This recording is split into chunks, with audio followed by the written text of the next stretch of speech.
And I'm going to hit the record button there before I forget to do it. Do I give consent for this? I need to think about it. I Yes. really Thank need to you. You be. better give consent. I never have given my consent for We, recording, but somehow I'm all over YouTube. we're all about consensual around here. Oh Everything, my, it's too soon. It is too everything's early got to for be this, consensual. Travis. Oh, y'all are Uh, nasty. but Just We because know it's it's hump Hump day doesn't mean we I get. Wednesday. mean, I mean for recording. That's all. Yeah. Sure. So we just wanted to make this available to you all, and I want to throw a disclaimer, out here. Obviously, any opinions we express today are our opinions. We will try to, when we're able, share how we think certain practices line up with North Carolina Real Estate Commission rules and North Carolina general statutes. That's kind of our role as real estate educators, and that's why we think this is important to do. Because what I don't want to happen is for you all to find yourself in a new environment and violate a real estate commission rule without realizing it. How many of you all are nervous about that? Like, show of hands, how many of you are nervous that, in addition to trying to figure out a different way to make money and do business, you might run afoul of the real estate commission in the process? And well, I think that's always, Travis, instead, I think that's always has to be in the back of our minds, because besides, being salespeople, I mean, yes, we are salespeople. That's how we make a living. But we have to be held at a higher standard because we have numbers behind our name, and we have to make sure that not only we represent our industry in the best way that we can, but that we're not getting ourselves in trouble. Exactly. exactly that we're right. not going to lose that license that for most of us is our livelihood. Well, that's exactly right. I say this often, and I say it in classes, and I say it to myself. I'm a realtor, but I did not receive a real estate license from the National Association of Realtors. My real estate license comes from 1313 Navajo Drive, and so that's always where my first attention will be when I decide what to do in my business. And I think that's the way we all have to approach it. Now, And it gets misconstrued that some of the new rule changes that are coming from the National Association of Realtors lawsuit, it gets misconstrued that those are real estate commission rule changes. All the time. Well, how many times have we seen somebody post on social media, there's a new law that all buyers have to sign a buyer agency agreement before they look at a property? How many times y'all seen it, folks? How many times? Too many. Social media. I feel like social media, the news. All right. I roll my eyes so hard every time I see things like that on the news, and I'm like, this is what is causing all of this confusion and all of this, crazy stuff going on out there, because the media has. And exactly. Apparently there's also a new law that, that standard 6% commission that I was apparently always supposed to be charging can't be charged anymore too. I found that out recently too. I didn't know that. To me, I thought the whole thing was negotiable all along. Here's the thing. This lawsuit is supposed to clear up a lot of these misconceptions in our industry. And we're already off to a bad start with the media and the social media. And what we're hoping to do today is prepare you guys to be like, okay, that's bullshit. That's bullshit. Like there's laws and there's it's my job to use colorful language, not yours. I'm sorry. You're encroaching on my position. Excuse my French, but hey, at least this is not an actual approved class by the commission. Oh, wait a minute. Whoa. You're telling me I'm not getting credit for being here putting up with you credit. I'm sorry. I was supposed to tell y'all that at the end of class today. Right. You get a gold star. You get a gold star. So one of the first things that we need to sort of address about this, and by the way, as you all have questions, if you don't mind, you can throw them in the chat. That would be awesome, because with three of us, we can kind of monitor the chat and talk at the same time, and we can work your questions in. If you have something that you really want to ask, on your microphone, just raise your hand, digitally with the gestures thing. You raise your hand so we know to call on you, or just put in the chat, hey, I have a question. But we want to make sure this is a big part of what we have today is for you to ask your questions. This is not just for us to talk for a couple hours. This is for you to ask the questions that you wanted to ask.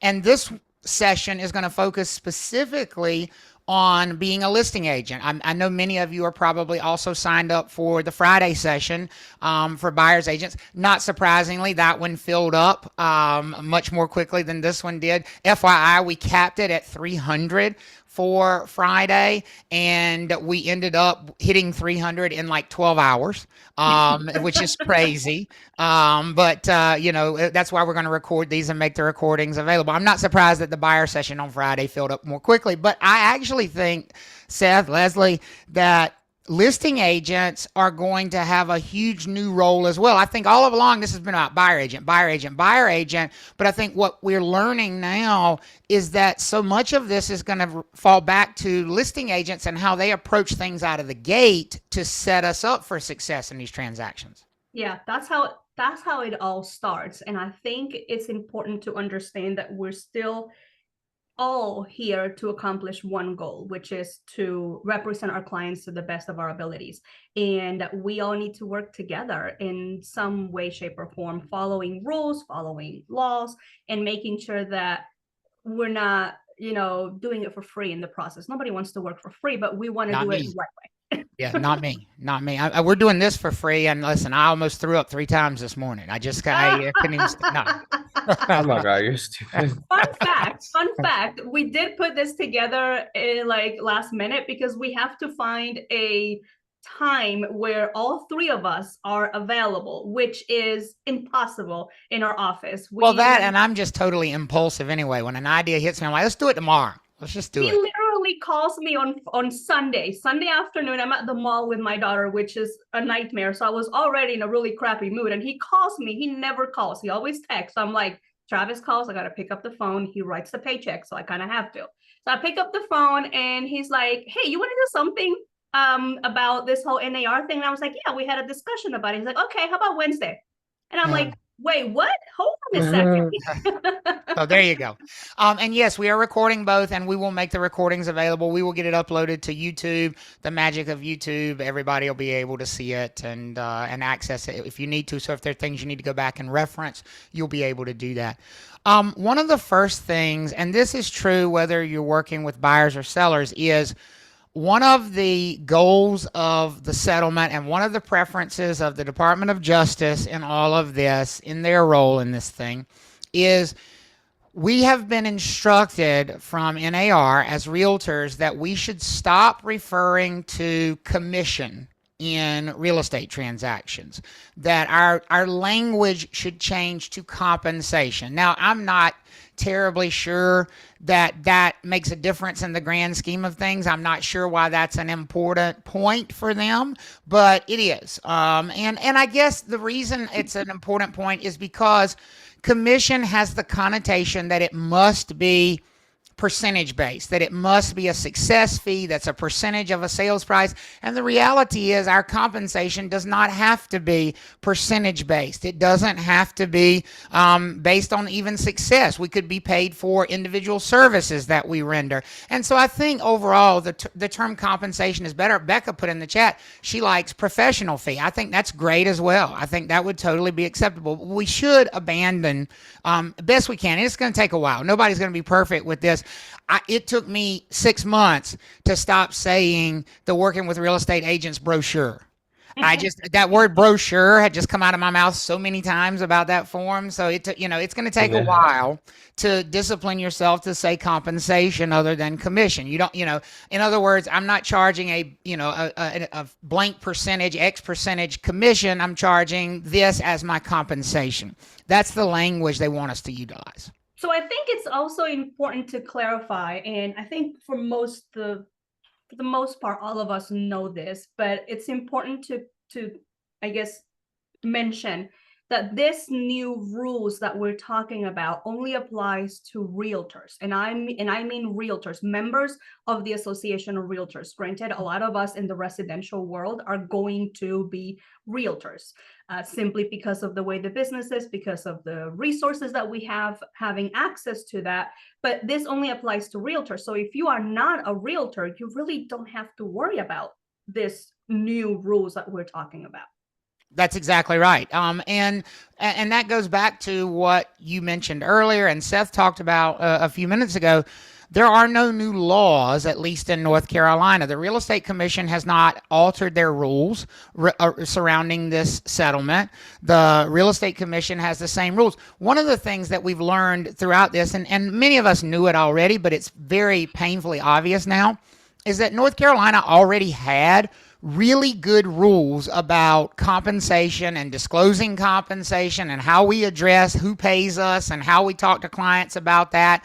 We already had rules requiring written buyer agency agreements. Folks, what I'll tell you, when you go on these, like, the groups, like I saw somebody mention, like, some of those Facebook groups, it's just craziness, Get out of them. They're crazy. They're crazy.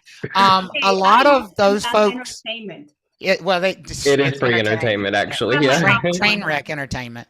A lot of those people are in states that didn't require written buyer agency at all. There was no requirement. So for them, this is like an earth-shattering change. They literally just showed property to buyers and went through the whole transaction, never talking once about compensation. They never had a conversation with buyers about how much they were being paid or who was paying them. It was literally just, oh, let's just go look at houses. We've never been that informal here. And so for us, the changes are more subtle.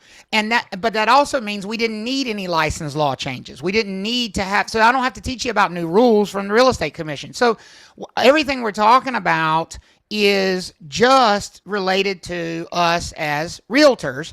And what we're going to end up now is a situation where, as realtors, you now have some responsibilities that are going to be above and beyond what the Real Estate Commission requires of you. And that's the first time. That's a first for us. We've always had a higher level of accountability in things like buyer agency to the Real Estate Commission than we had to the Association of Realtors. And now that dynamic has flipped a little bit. So to be clear, verbal buyer agency is still very much legal in the state of North Carolina. You will see non-realtors continue to practice verbal buyer agency. Please do not say to buyers, well, no agent can show you a property without a buyer agency agreement. Please don't say that, because you are misrepresenting the situation. Yes. Agents can indeed show property to buyers without a written buyer agency agreement. Based on North Carolina Real Estate Commission rule. Bingo. But if that agent is a realtor, then they have another set of rules they have to follow. So if you want to say something like that, you could say, no realtor can show you property without a written buyer agency agreement, and you would be correct about that. It's a small distinction, but it's an important one, because verbal buyer agency is still a thing. But focusing on the seller side of things, I think we need to take a look particularly at where it all starts as a listing broker with your listing agreement. Because the first conversation in any transaction about compensation of any kind comes from the listing agreement itself. So I just want to take a look at the listing agreement that probably most of you are using, the exclusive right to sell listing from NC Realtors. I'm not saying you have to use this one, but the vast majority of you probably utilize this one in your day-to-day, listing of property. And by the way, if you have listings that predate August 17th, my suggestion would be to go and update your listing agreements with the now updated form. The updated forms have been available since July 1, but if you have a listing on the market that's been around for a while, it's been there since, April, May, and you use the previous version of the listing agreement, I would highly suggest you go update your listing agreement to the new one, because the new ones are in compliance with the settlement and addressing things the way the settlement wants them addressed. Holly said, how do we handle someone reaching out to the listing agent and ask to see a house when they're not represented by anyone? We're going to talk about that. We're going to get there, Holly, and I'm sure Leslie and Seth will remind me of that question. We're going to get there, but let's take a look specifically at the part of the listing agreement that's going to be different for you when you have this conversation now. So there's not a lot of change here to the way this form looks, but there needs to be a change to the way you say things about this form. You still are telling your client, the seller, what it is that you and your office will charge that seller. However, you need to be, and I'm hoping you were doing this in the past, but if you weren't, I'm not going to judge you. We're just going to say we're going to get better from this point forward. Are you sure about that? Well, I might judge silently, but I'm not going to. If you get better, I'll judge kindly. Less harshly. Less harsh judgment. So here's the thing. You should have always been saying to a seller, this fee is our fee. Now, would you like for us to share some of that fee with an agent who brings us a buyer client of theirs? That's kind of the way you should be asking that question. That has not changed, but it's going to be a new emphasis on it, because let me tell you something. These sellers have heard the news now, right? And here's what they've all heard. You don't have to pay a buyer's agent anymore. Well, the truth was they never had to pay a buyer's agent before, right? There was never a requirement that they pay a buyer's agent before this settlement. But now it is going to be very imperative that you make it clear to them that whatever number you write on this line right here is the total that they would pay to your office. I want you to be very careful about how you say that to a seller. You need to say to them, this is the total compensation. Remember, I'm not going to use the word commission, or at least I'm going to try not to. This is the total compensation we are going to charge you at closing. Our office is going to charge you this amount. And let me tell you why that's important, because you got to have a second half of this conversation coming up, and you've got to talk about whether or not they want you to share that compensation with a buyer. I think, well, I know, but I'm just going to give benefit of the doubt, that some agents in the past have said, well, we charge you 6%, but that's because we have to share part of that with another office. How many of y'all think that's kind of been the conversation in the past, right? Let's just be honest, right? We're among friends, right? Yep. And that was never the right way to present it, but it's much more important now that this is at the forefront, that we present this in the right way. This is our fee. This is what we will charge you. Now, you're going to have a second conversation in just a minute after you agree on this fee of how much of that fee, if any, will be shared with agents who bring a buyer to that property. So I find it very hard to teach this without using numbers. I just do. I know I could put X percent, but we're not in your middle school or high school algebra class. Using integers here and to try to take the place of numbers. I said the word integer, and half of you had a heart attack instantly, right? So let me get my dictionary around here. So here's the thing. If I use a number here, it is for demonstrative purposes only. It is not what I would charge. It's not what I'm saying you should charge. It's just a number. So let's just say that we put 4% on that line as a number. I don't care if it's 4%, 8%, 10%, 7%, 6%. I don't care. In fact, Leslie, it may not even be a percentage, right? Could we, y'all help me out here, can we charge a flat fee if we would like to on that next line, right? If we just want to charge a dollar amount, could we do that? I've done that before, absolutely. Right? Can absolutely do that. You have that option if that's something the seller is more. And listen, you may have sellers that are more comfortable with just saying, okay, we're going to pay you a fee of $10,000. That may be more comfortable for some sellers, and that's perfectly okay. It's whatever you and your client want to agree to. But I do want to reiterate how important it is to understand that whatever number you put on that line, you're not done talking about it. Because on the very next page, you've got to fill out paragraph 8 here. And this is where the complex conversation is going to begin with your seller clients.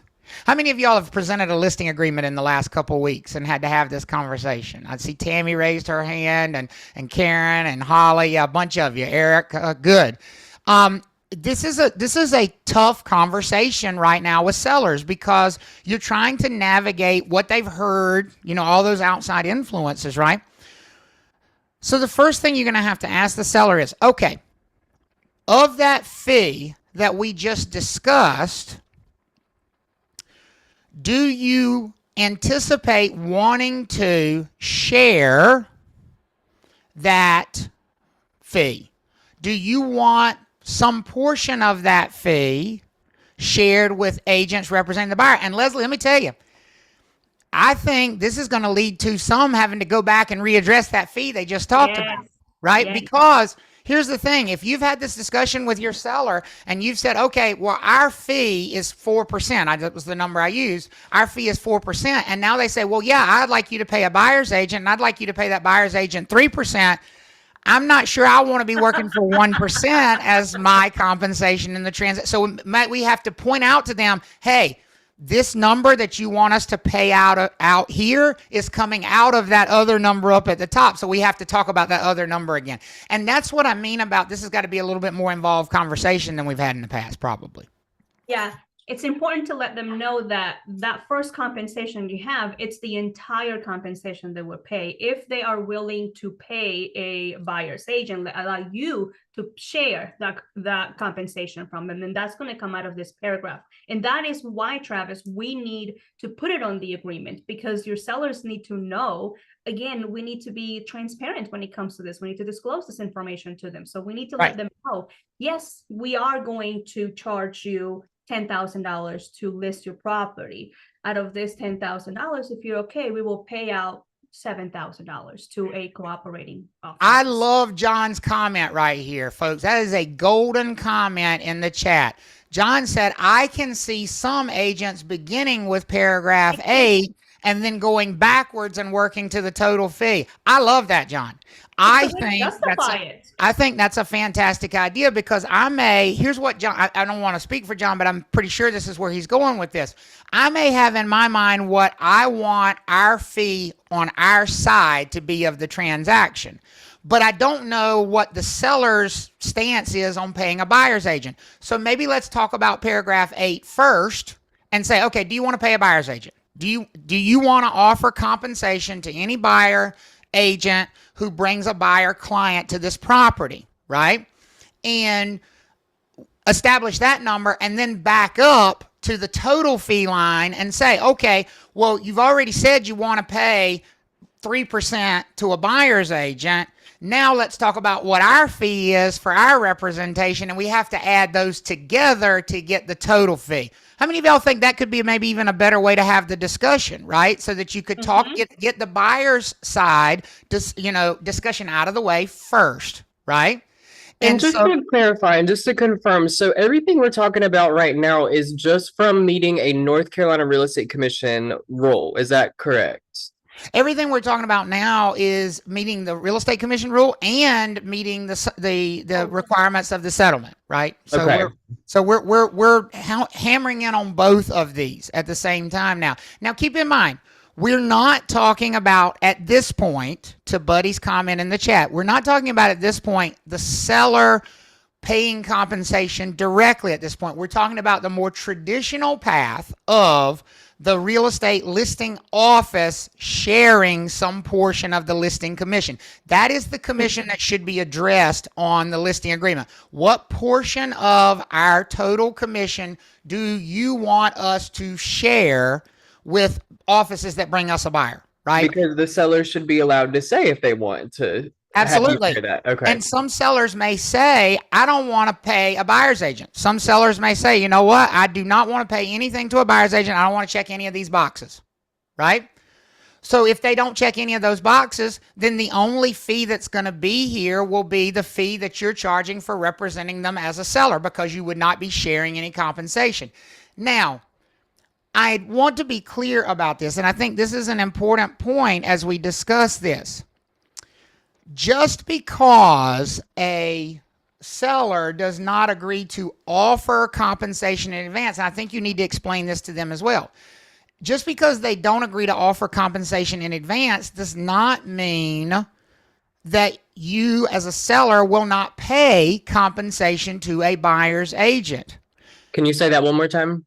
Just because a seller does not authorize the sharing of compensation here does not mean that the seller won't end up paying for a buyer's agent in the transaction or funding that situation, because there are going to be other avenues that we're going to talk about that may come up later on down the road. So you can't answer all the questions up front. The only question you're trying to answer with your listing agreement is, how much do you want us to offer to other agents when they schedule their showing? If you want us to offer some money, tell us how much. If you want us to not offer, we will do that as well. But that doesn't mean you may not be requested to pay compensation later on when buyers make their offers. Because the reality is, buyers can make offers structured in a number of different ways. For example, a couple of you have already brought up that 220 compensation form, which we're going to take a look at as well. Could a buyer have their agent send that 220 compensation form before they even show a property? Could they say, I would like to look at your home, but I need reassurance that you're going to pay my agent, so I would like you as a seller to sign this form before I go look at the property? What do y'all help me out with that? Do you think a buyer could do that? Absolutely, they can. And as listing agents, Travis, we need to have this conversation with our sellers prior to going live in the MLS, prior to listing this property, because we will be doing them a disservice by not educating them at all of the possible ways that they could encounter this whole compensation issue later down the road. It doesn't mean that they have to pay it, but it means that this might be brought up again and again multiple times. Right. So that's one possible avenue. What I think the reality here is, we've gone from only one way of addressing paying buyer's agents to multiple ways now, and we have to make sure the seller understands that. What's up, Seth? Is it a correct statement to say, give your sellers the choice to allow you as their agent to share the compensation they are paying to you as their agent with cooperating agents? That's what we're talking about here. That is exactly what we're doing on the listing. On the listing agreement, that's what we're doing. And that's what I was mentioning earlier, Travis, when I said this commission or this compensation on paragraph 7 is our compensation. Are you allowing us to share that compensation? That's right. Because that, to me, is very specific to say it is our compensation and we are sharing. That's right. Do you allow us to do that? Because at that point, it is our compensation that we're sharing. It's not the buyers, it's ours that we're sharing over to the list, to the buyer side. That doesn't mean that they're not going to do it later, or they can't change their mind later. What if they get a really good buyer? What if the sellers get very motivated? What if they get a really good offer and it is contingent on something like this? They can change their mind afterwards. So I guess the practical way to think about what you're doing on the listing agreement is, whatever you get permission for on the listing agreement, that's what you're going to share with or tell other agents who are showing your listing before they show the listing. You're going to say, thank you for scheduling my showing. The seller is paying, or the seller is authorizing us to pay blank percentage or blank money, whatever it is, whether it's a flat fee or whether it's a percentage. That does not mean that's the end of the conversation about compensation, though, because coming up, buyers are going to make their offers. And folks, here's a news flash. Even if the seller agrees to offer compensation, that does not mean that offer is going to match up with what a buyer has as their buyer agency agreement. What if the seller offers 2% compensation on the listing agreement and the buyer has a 3% buyer agency agreement? That buyer may still, Leslie, Seth, send in a 220 compensation form asking for additional payment. That buyer may also, and this is the third possibility, ask for seller paid closing cost that they're going to use to pay their buyer's agent. So we don't need to present this to sellers as this is the last time you're going to have to think about what's being paid to a buyer's agent, because that's not true. It's going to be very much fluid throughout the transaction. This is simply what we're offering out of the gate. This is what we're offering out of the gate, right? I think Michelle wants to ask a question, Travis. Michelle, go ahead. Yeah, go ahead, Michelle. I'm sorry. Can you hear me? Yeah. Okay. I went to go show a property. I went to go on to showing time and clicked on it, and a pop-up came up and asked that I must have the 220 form signed. I've never seen that before. So here's what I would say. That's Prior to showing. Yeah. that's a violation of the terms of the settlement. Okay. Whatever listing agent is doing that, they are clearly violating the terms of the settlement, because the 220 form is a compensation form, and there should be no mention of anything remotely resembling compensation or any tie to it. This was a great question. Did everybody hear this? Because as a listing agent, you need to know, don't do this. So Okay. she said she tried to schedule a showing on showing time, right? She tried to schedule a showing on showing time, and it wouldn't let her schedule the showing because she had to first sign off on the 220 form to schedule the showing. So now's as good a time as any to talk about, as a listing broker, where you may not talk about compensation. And Several of you have had those questions in the chat, and I said Travis is going to talk about this. I am 100% sure that we're going to discuss it, because I've had people ask, can we put it in the agent only remarks? Can we upload the 220 to I said the associate docs. No, right. So Travis. yes. Travis. Yes. Yes, I have a question. You mentioned, and I understood everything you said so far, and partially your recommendations, I operate already on that level. However, I remember who said that, but I thought when a seller gives concessions, so concessions could be used for, I don't know, personally, replace carpet or something like this. And then I was also told concession could not be used for paying the buyer's agent. So what I would say is, whomever told you that, let's not take advice from that person any longer, Yeah. because Okay. that's really bad advice. And it's a great question, but It's this is where it great comes to stand firm in what you know. Yes, absolutely. So we will talk about concessions and how they may be used. It's coming up. It's totally coming. And I want to visit one question I saw in the chat before we talk about what you should not do on the MLS. John made a comment, and it was not a comment that was directed at one office, but some offices are making the decision. There is one notable large firm in North Carolina that has made this decision, that they will not have a discussion with their seller clients when they take a listing about offering buyer compensation. They've decided that's what they're not going to do, and that is perfectly fine for them to make that decision. That does not mean those sellers will not end up paying buyers agents. It just means, why I said, because that's going to be such a surprise for this seller when all of a sudden they start to see things like, buyers saying, hey, we want to show our house, but I need you to pay my buyers. Right. So what they're simply saying is, we're not going to ask our sellers to make an offer of compensation before you show. We're just going to expect buyers to ask us for whatever compensation they want in their offers. And folks, I'm not saying that's a good approach, bad approach. I'm not stating an opinion on it. I'm simply saying that is an approach to all of this. There are going to be multiple ways. And I know we're trying to be funny with it and state the obvious, create memes and stuff on social media about these brokerages, but we should really avoid participating in that, because that was the whole basis of this lawsuit already. We need to avoid making statements about other offices' commission models. Absolutely. And so how they structure their agreements with their clients, how anybody structures their agreements with their clients, is quite frankly none of my business.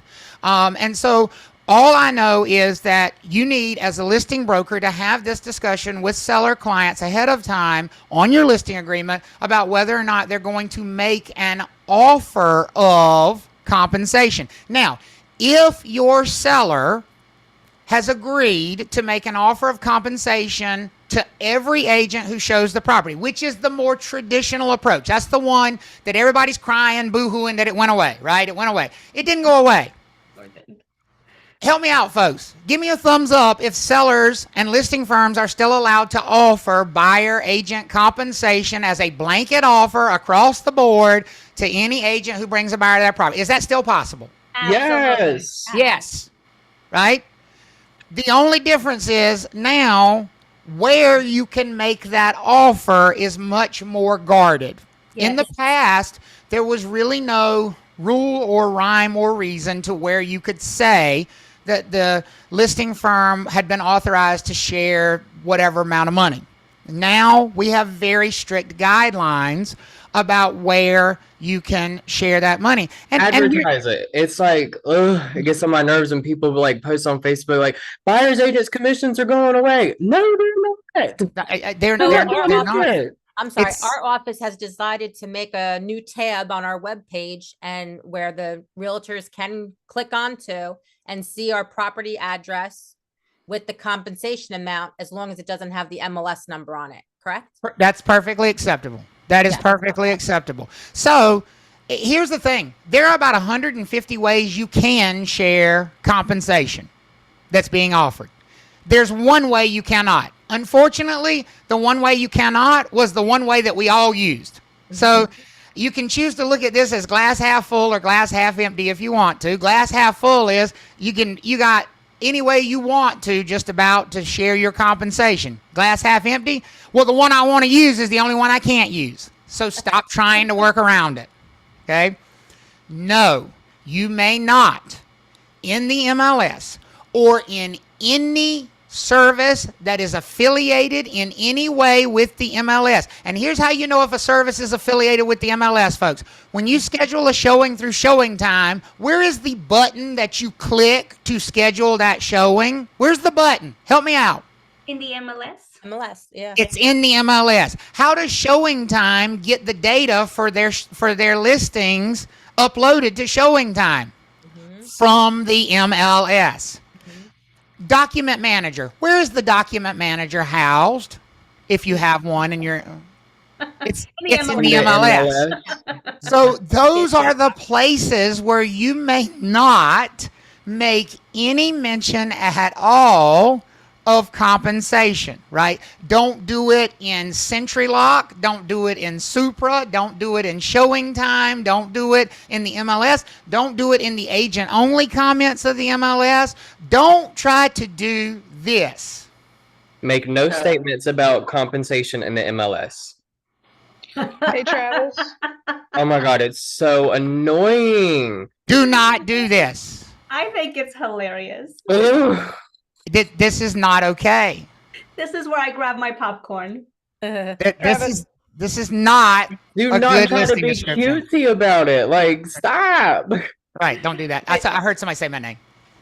Yeah, so our brokerage told us, they gave us this like little snippet to put, and I was nervous about putting it, so I was wondering if I could ask you about it.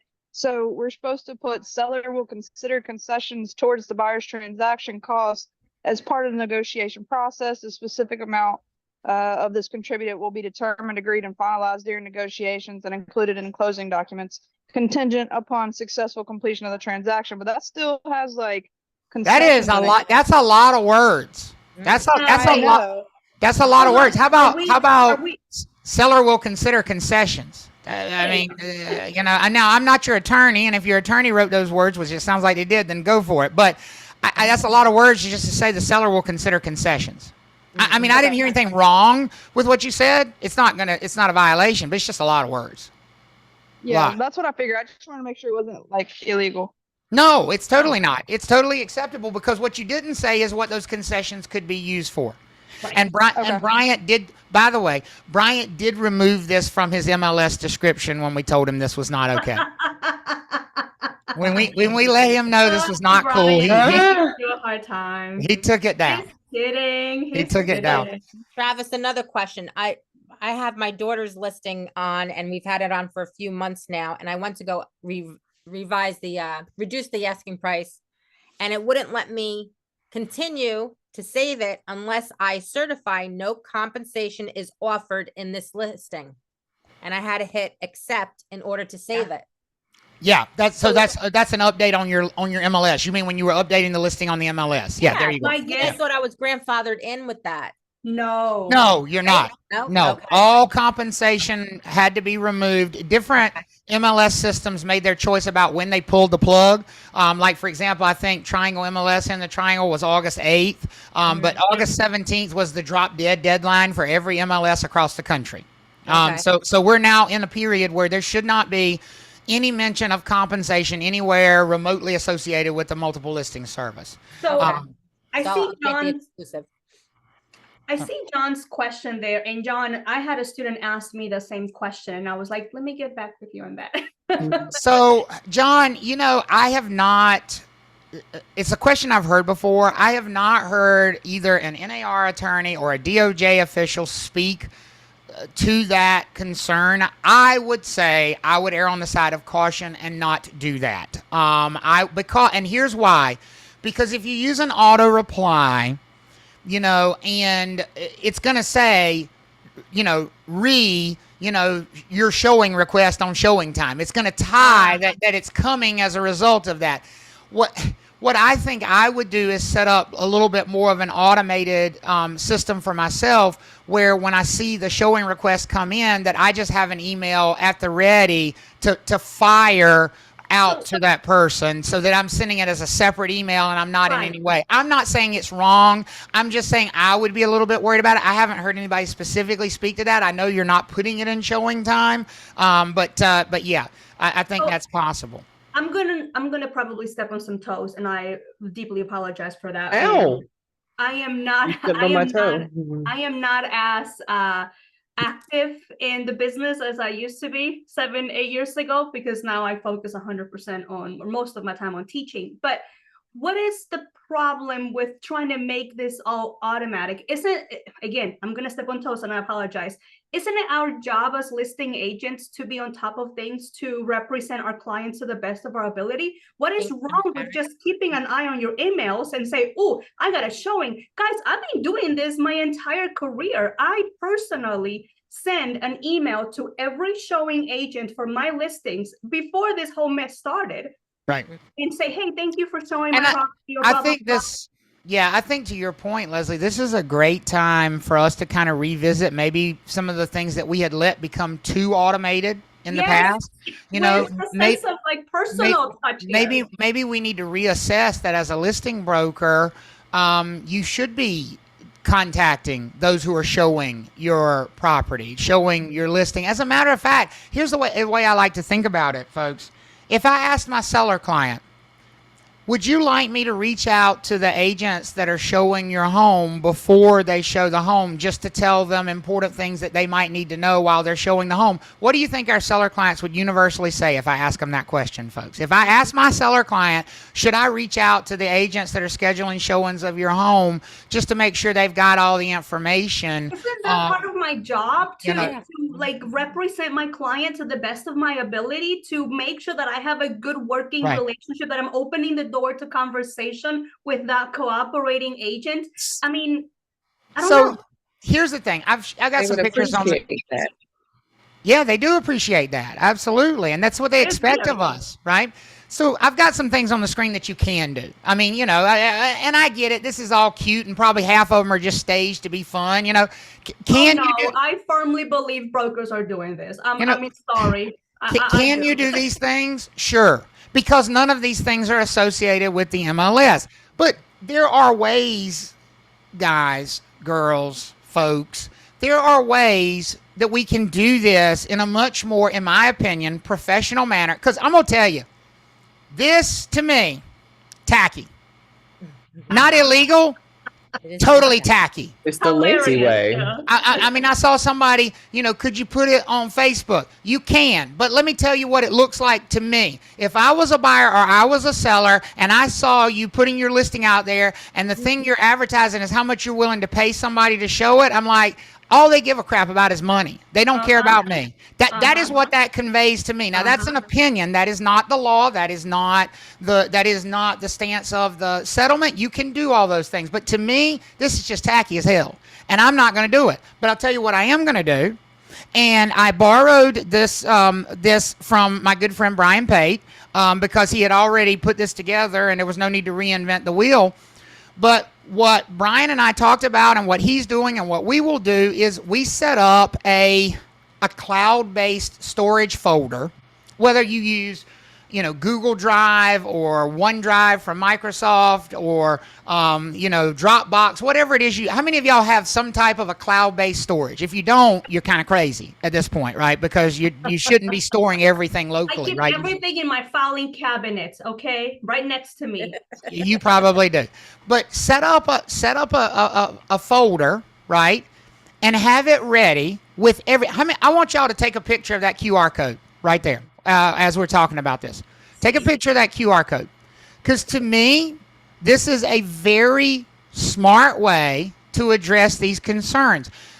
I don't think you need to send an email to everybody who's showing the property with every document associated with the property. But I do think you need to send them an email that says, here's where you can find all of the information that you and your buyer need to know before the showing. And if you look in there, there are the ARPO's disclosure. There's the mineral oil and gas disclosure. There's the floor plan of the house. There are covenants if you need anything disclosed. There's material facts if you need those disclosed. And look what else is in that folder, folks. Look what what Brian has had this seller in advance go ahead and sign and make available to agents that are showing the property. Form 220 sitting right in there in the folder. So does this buyer's agent who's showing this property know exactly what they're going to be compensated by the listing firm before they even show the property? What do y'all think?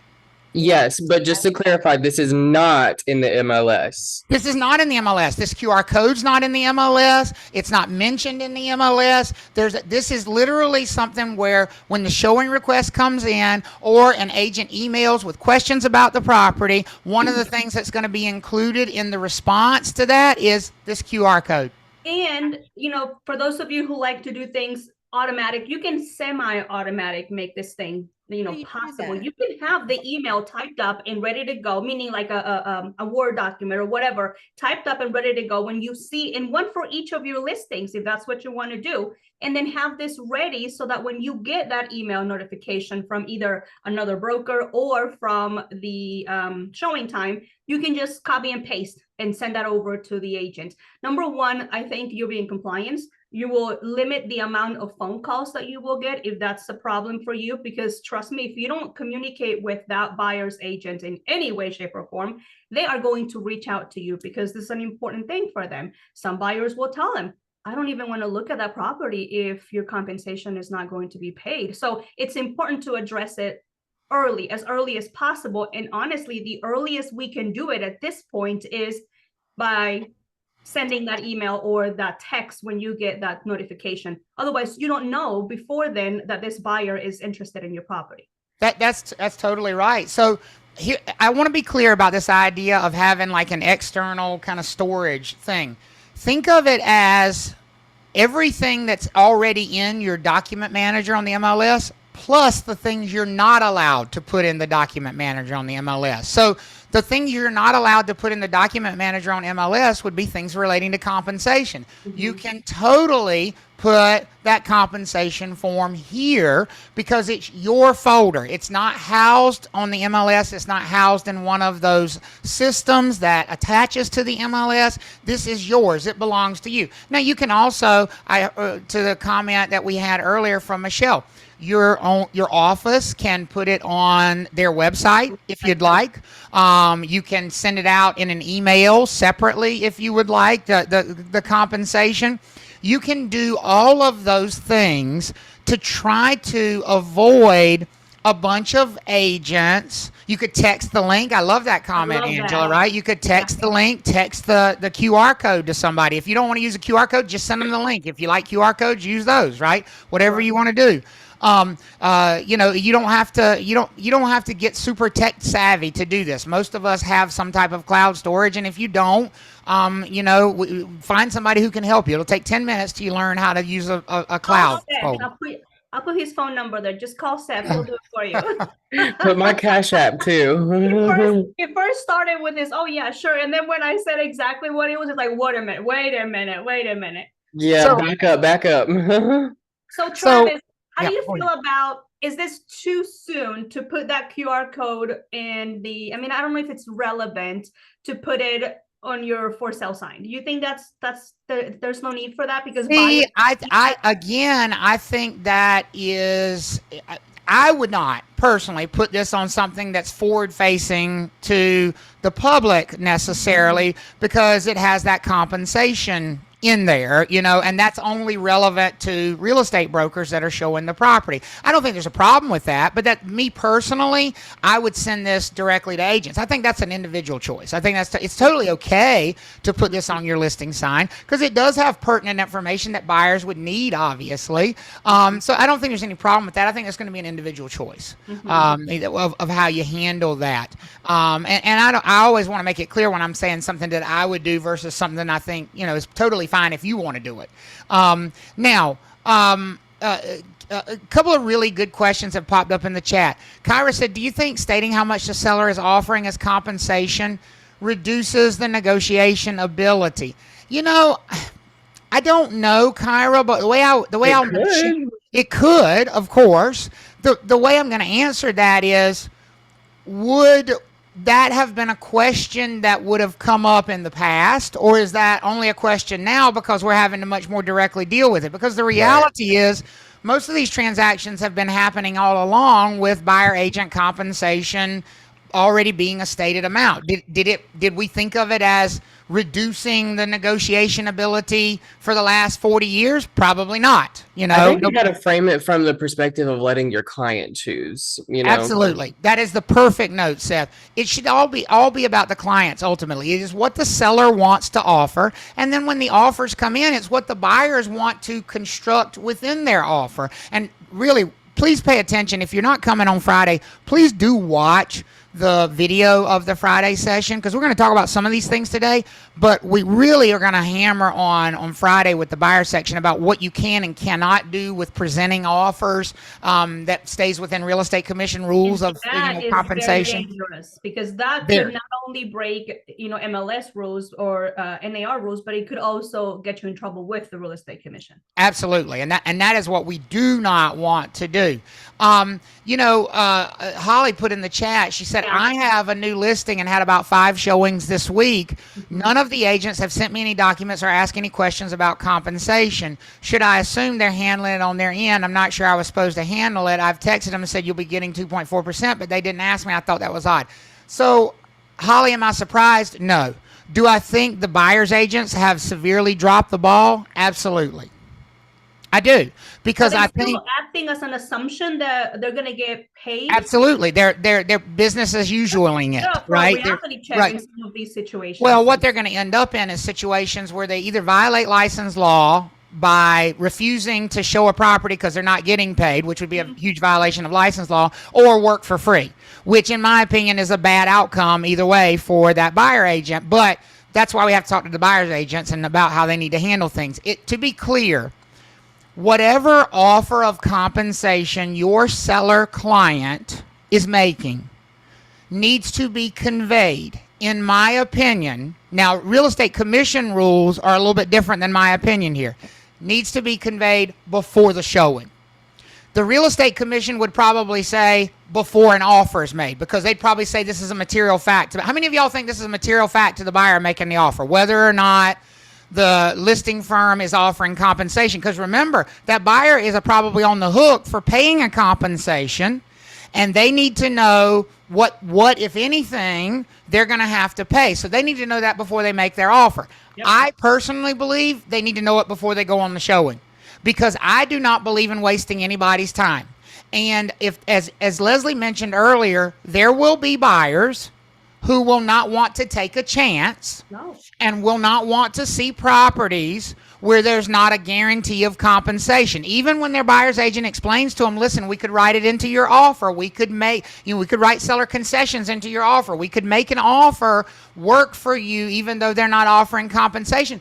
There are going to be buyers who say, I don't want to go down that road. I do not want to fall in love with a house. And I don't want to take that chance. And to me, they should have that ability. So I think whatever offer of compensation is being made here, it's really important that that offer of compensation gets made before the showing takes place. And that's why I love having something like this Dropbox or, file that you can send to people. But see, Travis, that Dropbox, that file, that QR code is sent to these brokers after they have scheduled the showing. Yep. Right?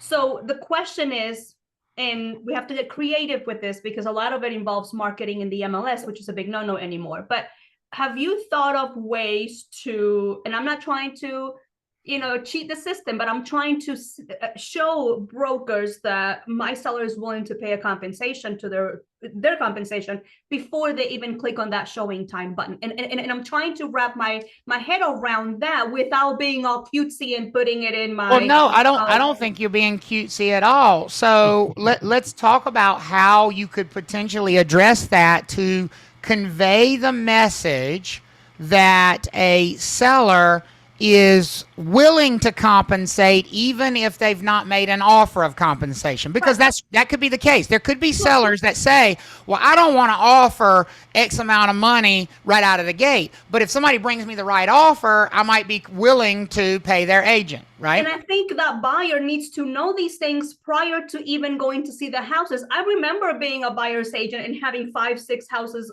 to show today, and I have to map them, right? When I schedule the showings, I am already mapping them out. So if I already know, I mean, how many of us remember scheduling 5, 6, 7 showings that day and then getting some cancellations in between? And you're like, now I have to go and rearrange my whole damn schedule because these houses I can't show, and there's a gap in between these two. Right. I have too much time for this one. I don't have enough time for this one. You remember those?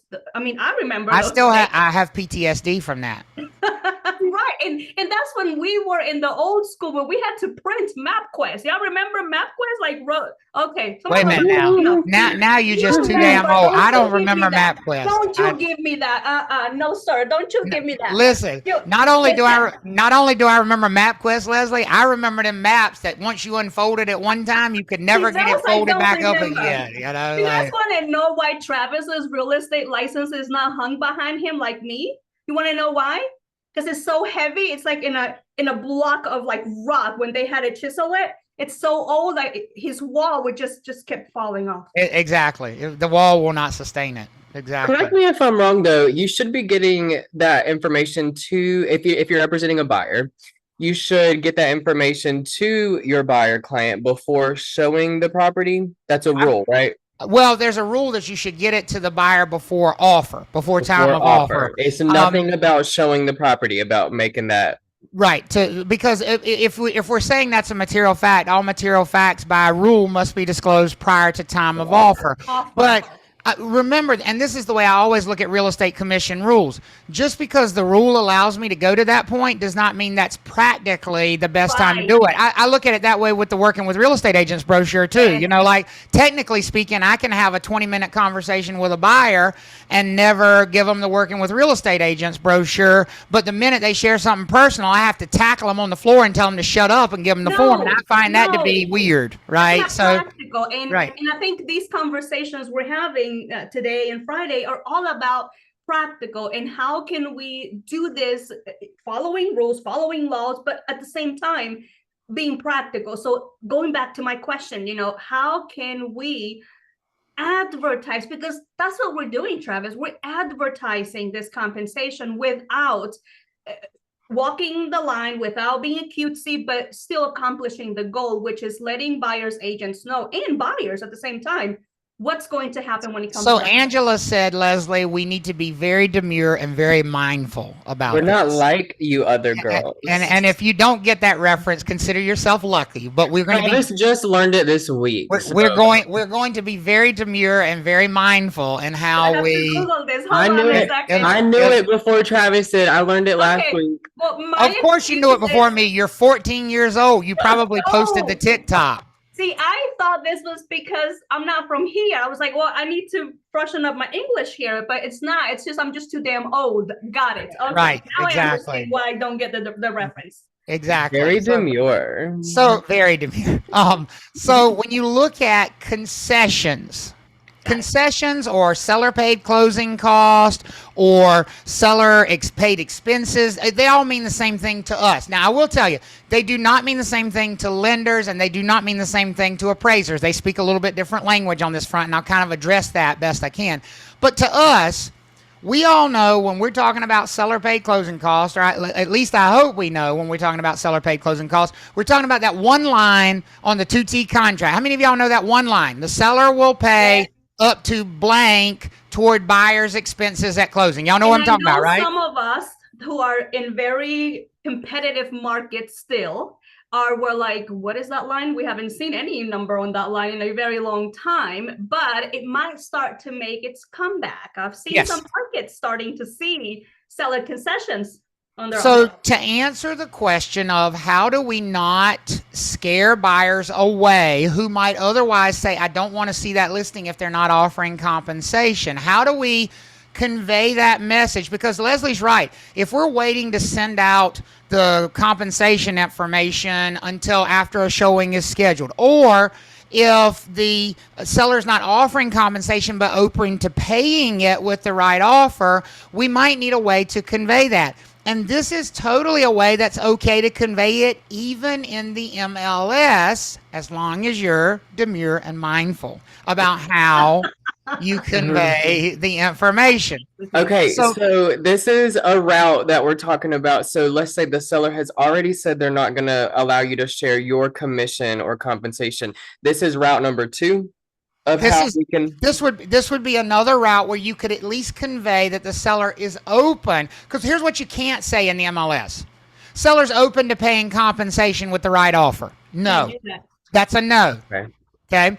And you shouldn't even say that outside the MLS in North Carolina, because we have a license law rule that you're going to get really close to stepping on that says we should not make ourselves basically a party to the transaction. We should not, put ourselves in the middle of the negotiations between the buyer and the seller. But what you could say as a listing broker, as long as your seller was open to the idea, is that with an acceptable offer, seller will consider paying concessions toward buyer's expenses, which we've done. How many of y'all have seen listings like that for the last whatever number of years? You've seen that.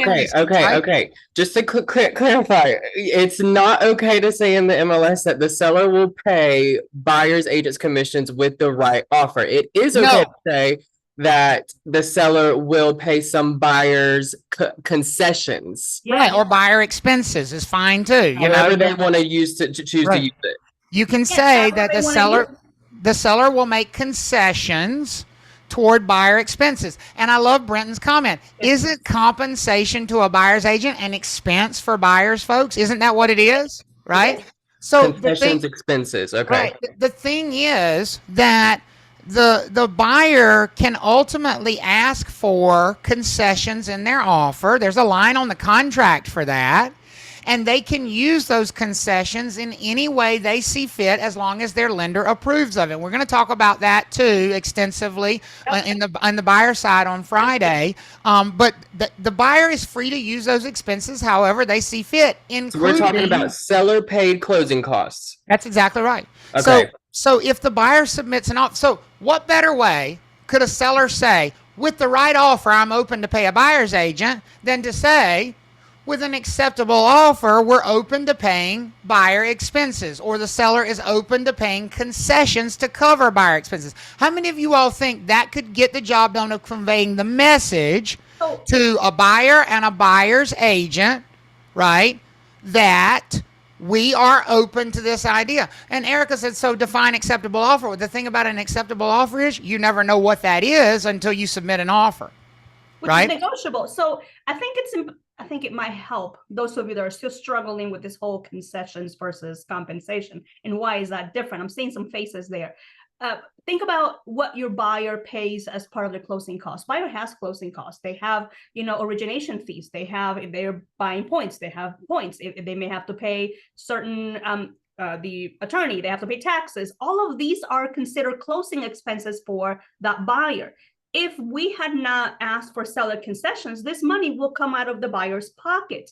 Well, same thing on the closing disclosure. And I saw a question earlier about that might be a problem when the closing disclosure. And we're going to talk more about this later, but it'll just be an expense for the buyer, period. And then the buyer will get a credit from the seller for X amount of dollars, and it would just wash itself away. That's exactly right. So here's the reality, folks. Look at these two transactions side by side. Are these any different to the seller? At the end of the transaction, are these any different to the seller? Is it any different to the seller, and is it any different to the outcome of the transaction? No. The seller doesn't care whether you bring them an offer of $300,000 with $5,000 in seller paid closing cost or an offer of $295. It's the same offer to them. It has the same net. Well, here's my point.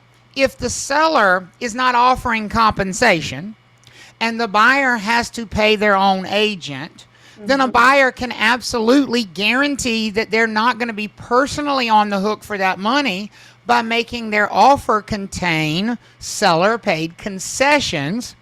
And the buyer knows in advance, what are they going to use those seller paid concessions for? What are they going to use that credit that they get from the seller for? Compensation. Compensation. So who's going to get the last laugh? The buyer. Because you told them, I'm not paying your agent. And what ended up happening? They paid your agent. Okay, so this is probably something that you can have a conversation with your buyer clients, that just because a seller is not offering any buyer's agent commission up front still doesn't mean we have to eliminate that property.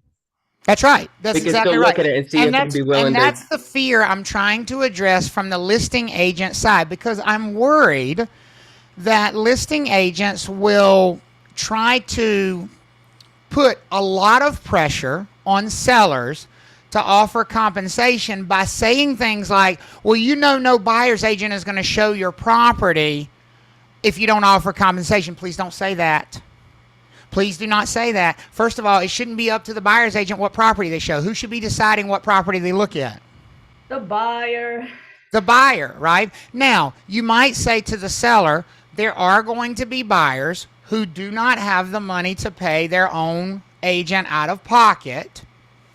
And those buyers might be concerned about looking at your property, and they may eliminate your property because of that. That's something you have to accept if you decide not to make an offer of compensation. But we could also say, if you wanted to just see what the offers look like and then decide from there, we could also say that you're open to paying concessions with the right offer, with an acceptable offer. Would you like me to do it that way? So I'm just giving you a different alternative that you can offer to your seller as part of listing, right? So that they can convey the message, even if they haven't signed a Form 220, even if they on the listing agreement put 0, that they're not going to pay a buyer's agent, they can still convey the message, hey, with the right offer, I'll be glad to give you concessions and you can use them however you want to. I don't care if you want to use them for new carpet or to buy your loan down or to pay your agent. I really don't care. We do have some comments here though in the chat about like loan purposes. So if the buyer's loan doesn't appraise, what happens then? We'll talk about those on Friday when we focus this discussion more on the buyer side. So also too, Deb said, reminder, seller paid closing costs may have limits from the lender, right? And absolutely. And that's what we're going to focus on Friday from the buyer side, is knowing what you can ask for. And again, I don't want to get too much into the buyer side of things today because it's a separate discussion, but newsflash, and it's good news for you, is that every major lending program that is packaging their loan for resale through Fannie and Freddie right now has been instructed that as long as seller paid concessions can be shown to be going toward paying buyer agent compensation, then they will not count toward the lender's limits on seller contributions. So, for example, like FHA allows 6% seller contributions, it will be 6% plus whatever amount is going toward the buyer's agent. That'll be something the buyer will have to work out with their lender. They'll probably have to send the lender a copy of their buyer agency agreement. They'll probably have to show on the closing statement that money is going toward the buyer's agent, but it's going to be possible. But again, that's not the kind of thing you as a listing broker need to necessarily overly concern yourself with.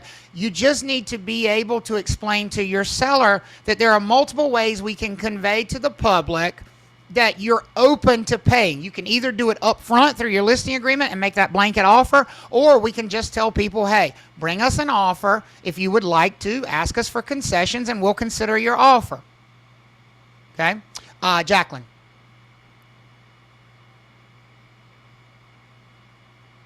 Jacqueline, do you have a question? You're muted. I saw your hand. Or maybe not. Okay. Just ask you to unmute Jacqueline if you have a question. Or you can Okay, yes. Can you hear me? Yeah, I hear you. So I thought, and maybe you already covered this, but our concessions, our compensation can't be a part of the offer to purchase. Is that correct? That is correct. And so you are not going to in any way make compensation. And as a listing broker, and again, I know it's so tempting to venture into how to do this as a buyer's agent. That's what Friday's for. You got to put yourself in the right mindset right now. But if as a listing broker, you receive an offer where they're asking for compensation on it, you need to tell your seller that you're not allowed to negotiate an offer like that as a broker in North Carolina, because that contains a provision that the broker's not supposed to have in there. Now, I'm not saying don't present it. You still present it, and if they want to accept it, they want to present it. They want to accept it. But as a listing broker, you should let them know that that's inappropriate for it to be there. But Jacqueline, to be clear, there is already a line on the current 2T offer to purchase and contract that simply says the seller will pay blank toward buyer expenses. Folks, does it outline what expenses that the buyer can use that money for once the seller gives them that credit? Does it say you can only use it for this, you can only use it for that, you can't use it for this? Or does it simply say the seller will pay blank toward buyer's expenses? What do y'all think? blank The latter. Blank toward buyer's expenses. So that is not violating the rule at all to ask for seller paid concessions, and then the buyer uses it for what the heck ever they want to use it for. Does that make sense, Jacqueline? Yes, it does. Okay, Thank you. good. So when you look at that, be very careful as a listing broker. You can put in the MLS that the seller is offering $15,000 toward closing costs, or the seller is open to concessions. You can put either one of those is fine. I'll tell you what's not fine though. Seller's offering $15,000 to cover buyer agent compensation. No.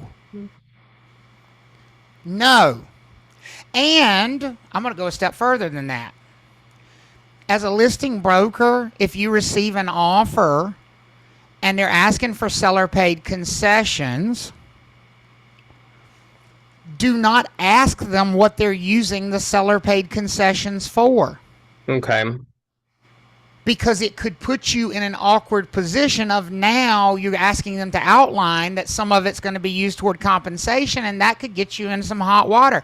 Quite honestly, it is none of the seller's business what those seller paid expenses are being used for. So I guess that answers Michelle's question here in the chat. Would you still need Form 220 if it is already stated that the buyer is going to be receiving some seller paid closing costs? No, and that's exactly why I have presented that. To me, it's one or the other. It's Form 220, or it's the offer being structured with the seller paying concessions to cover whatever expenses the buyer wants to cover. And again, those expenses are largely just up to the buyer and how they want to use them. They can use it to pay their agent if they want to, and if their lender agrees. They can use it to buy their rate down if they want to, and the lender agrees. They can use it to pay HOA dues. They can use it to pay for 5 years of a home warranty. They can use whatever they want to use. They can use it to pay for their closing attorney. It's just a credit. It's just a credit. And I'm going to just go ahead and tell you, and this is my opinion, this is far better than Form 220. It's going to be the better approach. And this, by the way, is already on record as the approach preferred by the Department of Justice. Here's my prediction. In another year, Form 220 is going to be gone. Oh. That's my prediction. In another 2 years, you won't be able to put on a listing agreement what you're offering to a buyer agent. That's where this is headed. That's where it's headed. So I would suggest I would suggest that if you read the tea leaves and watch where this is headed, you get accustomed to dealing with concessions from the seller that are given to the buyer for whatever the buyer wants to use them for. And educate your seller about that ahead of time so that they know that it's possible that they'll receive an offer. And at the end of the day, how many of y'all are presenting a seller net sheet when you when you present offers? Are you, I mean, I know you're probably doing one when you do your listing presentation, right? I know you probably are. But are you doing a seller net sheet when an offer comes in? Every time an offer comes in, because I want them now to see the actual numbers that they can net. See, when you do a seller net, that's at the beginning of the listing. You are predicting numbers here. You're just using, you know, assumptions. But right now, when you have an actual offer, you have true numbers that you can show them, and you will be able to give them a much better idea as to what they will net if they go, especially if you have multiple offers, Travis. Oh my gosh, you have to use them. Absolutely. So I think a seller net sheet is going to be entirely, I think it's always been critical for every offer, but I think it's even more so now, because at the end of the day, does the number at the top of the net sheet matter, folks? Or does the number at the bottom of the net sheet after all the expenses have come out matter? What matters really to the seller? The bottom number. The bottom number. And Their profit. That they're exactly what they walk away with, right? I mean, you know, the rest of it is just a shell game. It's shuffling money around. You know, sellers don't really care necessarily whether they pay a 7% commission or a 3% commission with a bunch of seller paid closing costs. At the end of the day, the net is the same for them. And so I think we need to get really competent as listing brokers at presenting these offers with a seller net sheet in front of them and saying, okay, here's the offer. They're offering this amount in sales price. Here's their due diligence offer. Here's their earnest money offer. But here's what they're asking you to give them as a credit for buyer expenses. And if you notice at the bottom, that's come out of your bottom line. Here's your bottom line number. So to you, this is what this offer is worth to you. So I saw Marissa's comment says most firms are going to want Form 220 for the records. Let me clarify something. Most firms just want their compensation to be paid. Don't we already have a buyer agency agreement signed by our buyer with our compensation listed there already? Thank you. Yes. That is the document your firm is going to request to confirm compensation. Well, I mean, that's again going back to the problem that started this whole mess, assuming that somebody else is going to pay their commission. And that is why we're here to begin with. And so Ashley's asking another question that's better suited for Friday. You know, say we don't use Form 220 on the compensation as part of seller concessions. How do you communicate it, the exact amount that's going toward buyer agent compensation?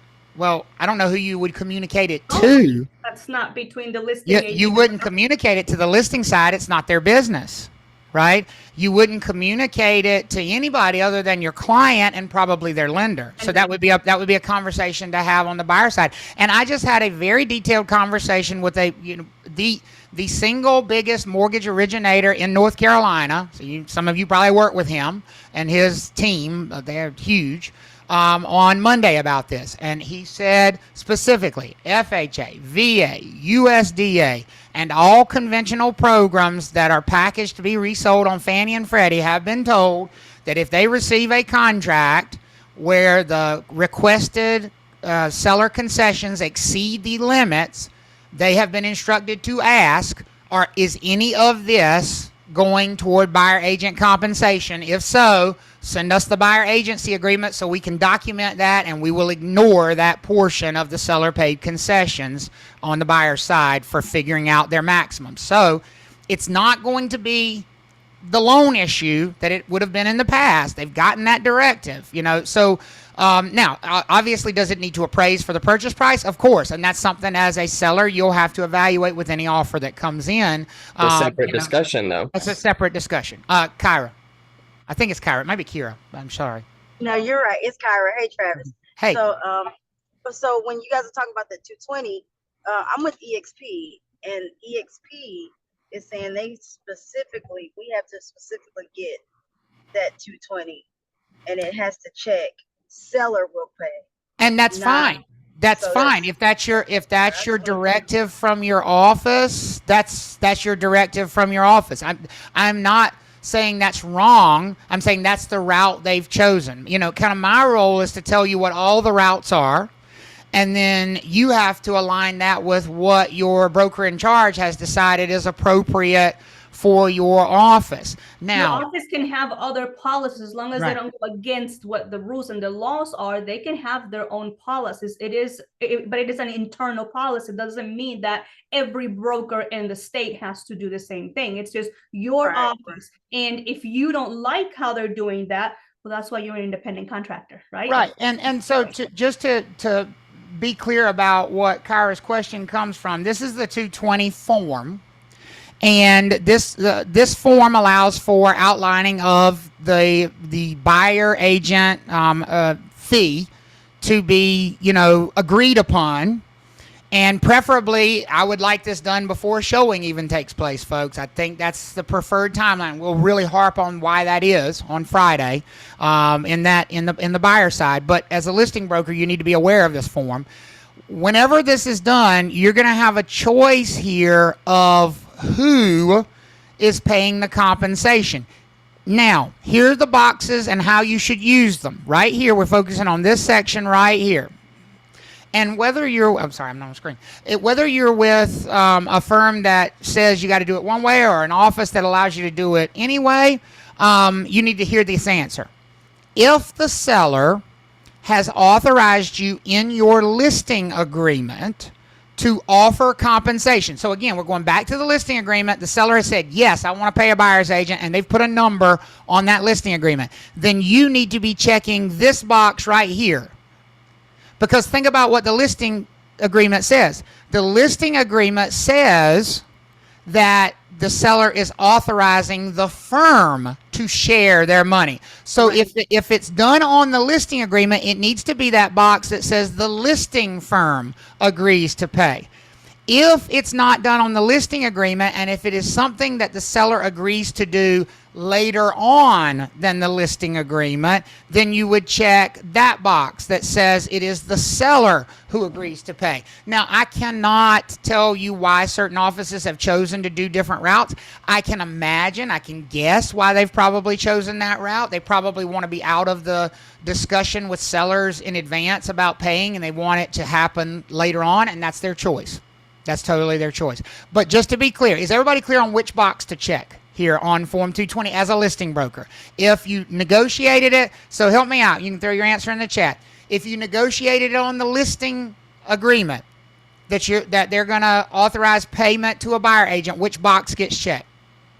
The listing from the second one there. Listing firm, second box, right? If they did not authorize payment on their listing agreement, but they have changed their mind, or if they have decided for this one particular buyer or every buyer, but they've decided after the listing agreement takes place, which box would you check? Seller. Seller. Everybody good with that? So you have to check one or the other. One or the other. One. Okay, I see. Yeah. I see. One or the other.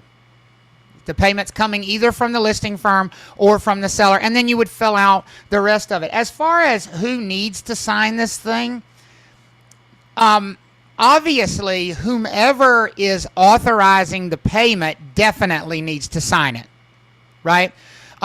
If you're checking that the listing firm is making the payment, then you as the listing firm would most definitely need to sign that. And shouldn't the seller sign it too to acknowledge? So I think it's okay for the seller to sign it. I don't think it is 100% necessary. I think it's a good idea because it's just clear, right, Well, that it's been done. I know that's the recommendation of NC Realtors, but remember, it's a contract. The only one, and that's why you check the box up at the top. The one who's agreeing to pay is the box that's checked, and so that's the important signature. my question was more directed towards disclosure part. Well, and that's why I think it's a good idea to do it. But there's a difference between is it absolutely necessary and is it a good idea? I think it's a good idea to have your seller sign this, even if the listing firm is paying, because that's clear proof that they were aware that you were making that offer, of sharing your compensation. But let's talk about when the seller absolutely has to sign it. When would the seller absolutely have to sign it, folks? And it's the seller's box that you check. When it's the seller's box that's checked up there that they're paying, then the seller would definitely need to sign that thing, right? So, how you handle that and when you make that available is going to be your choice. A lot of agents A lot of brokers are choosing to make this form available as part of the initial information they send out. Some are deciding to make it available but not sign it. Some are deciding to make it available and sign it. Not signing it part, is that just being petty? No, please don't walk me down the road of having to openly criticize NC realtors, because I do it enough, and I don't. Lord, y'all pray for them over there. Y'all just. I don't know what Cracker Jack box the legal licenses came out of. I don't know, but I'm just saying. You know, they got all kinds of the next recommendation I expect to come from them is to have a trained monkey stand in the front yard and do your showings for you. I think that's the next recommendation that's coming from them. I don't listen to them. I don't. That does not surprise me. You don't listen to a lot of people. That is true. That is true. But they have a recommendation of not signing the form because their fear is that the buyer may have multiple agents try to make a claim of compensation. I think that is such a far-fetched thing. But doesn't that go with whoever the procuring cost? And that's why I'm not. You know, do what you want to do in that regard. I speak to the legality of the form, not to their recommendations. So Lisette has a question here, really quickly. Sorry, I know Saul has a question too. So, if you have a listing, if you have a seller who's negotiated more than what the listing agreement said they will share, do you sign a new Form 220 with that additional compensation and check seller? So I'm gonna have to ask for some follow up there. I'm just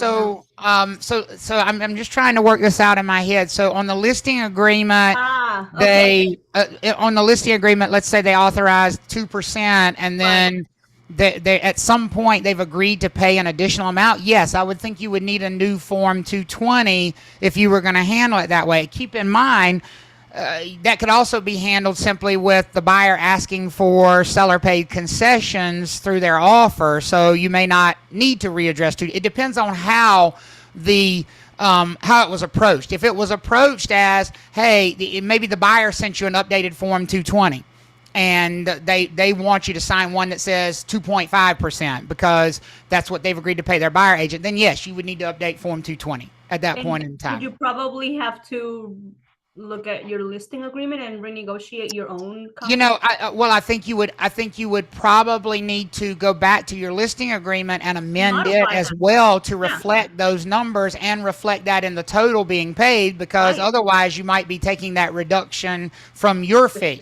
And if you're willing to do it, that's fine, but you still have to change paragraph 8 from my understanding, because you'd have to change both of those paragraphs, 7 and 8. Yep.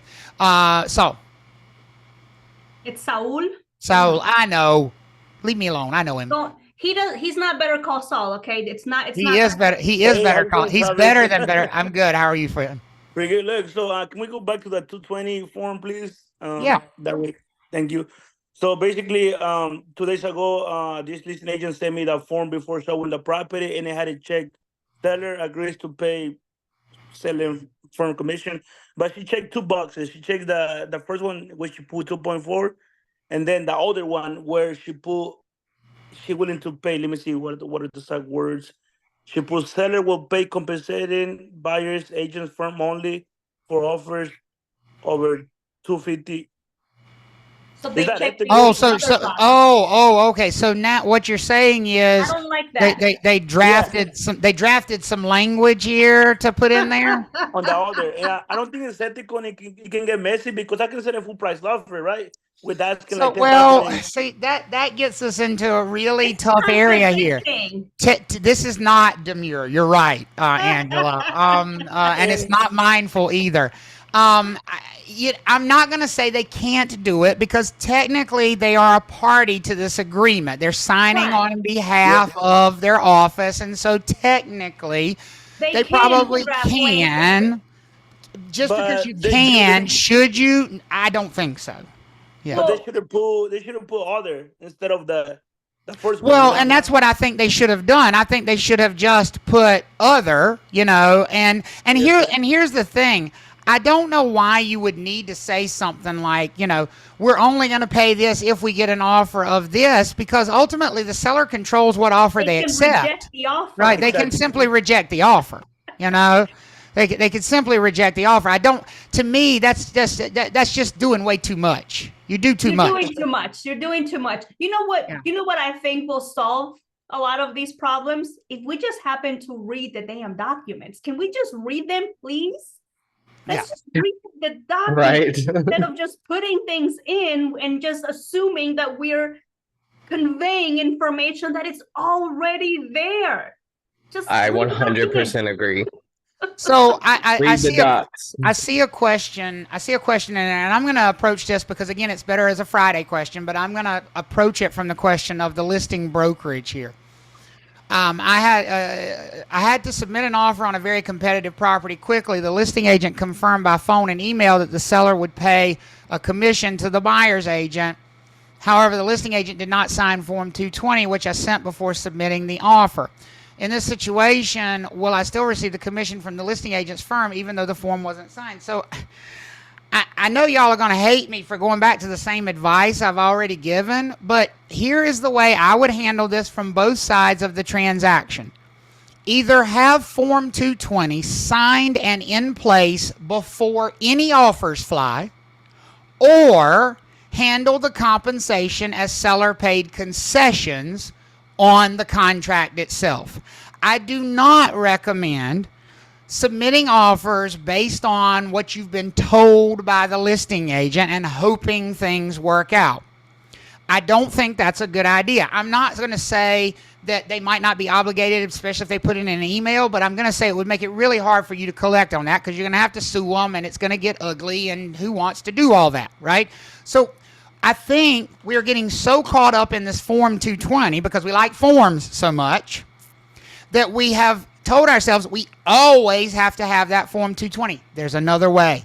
If you don't have compensation arranged ahead of an offer, the offer itself can deal with any issues that remain through seller-paid concessions. Mm-hmm. And that does not violate the rule that everybody's afraid of, which is Rule 112B from the Real Estate Commission. And it is important to be aware of that rule. We do not want you to violate 112B, 58A 112B, because the offer itself cannot contain anything related to payment of compensation. There's also another thing it can't include, which is any statement that kind of takes us out of our liability in these transactions. So if you directly include statements about compensation, then you could be disciplined by the Real Estate Commission. And that's why I don't, folks, like this idea of sending an offer with the 220 form. I don't like that. I don't like it. That the offer is contingent because what you're implying is that the 220 form is now part of that contract. And even if you don't write that on the contract, now, what about this? Can you make the 220 form an addendum to the sales contract? Can you list that as an addendum to the sales contract? Absolutely not. No. That's making statements about your compensation. Absolutely not. Right? Absolutely not. And I love Angela's comment. Offers and compensation should be separate. Absolutely. Which is why, to me, if we're already at the process of making an offer, to me, it's too late for the 220 form. That's just a personal opinion. I would, at that point, handle it through seller-paid concessions, because that is the best way to lock it down where everybody knows what's going on. The seller knows what their net is. The buyer knows what they're going to have to pay out of pocket. The everything has been addressed. But moral of the story is get it in some kind of contractual agreement, whether it be seller-paid concessions on a sales contract or Form 220 prior to making your offer. And also, as a listing broker, Sarah made a great comment. Now, if you receive an offer, with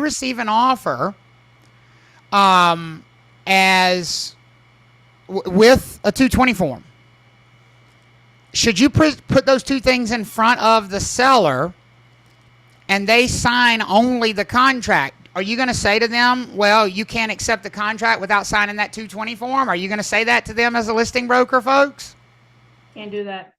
I would not recommend that. Because now you're making that compensation part of to me, you're making that compensation part of the sales contract at that point in time. You're talking about a form that addresses compensation, and you're tying it directly to their signing of. And so there's a risk that the seller could just sign the 220 form, or just sign the contract rather, and not sign the 220.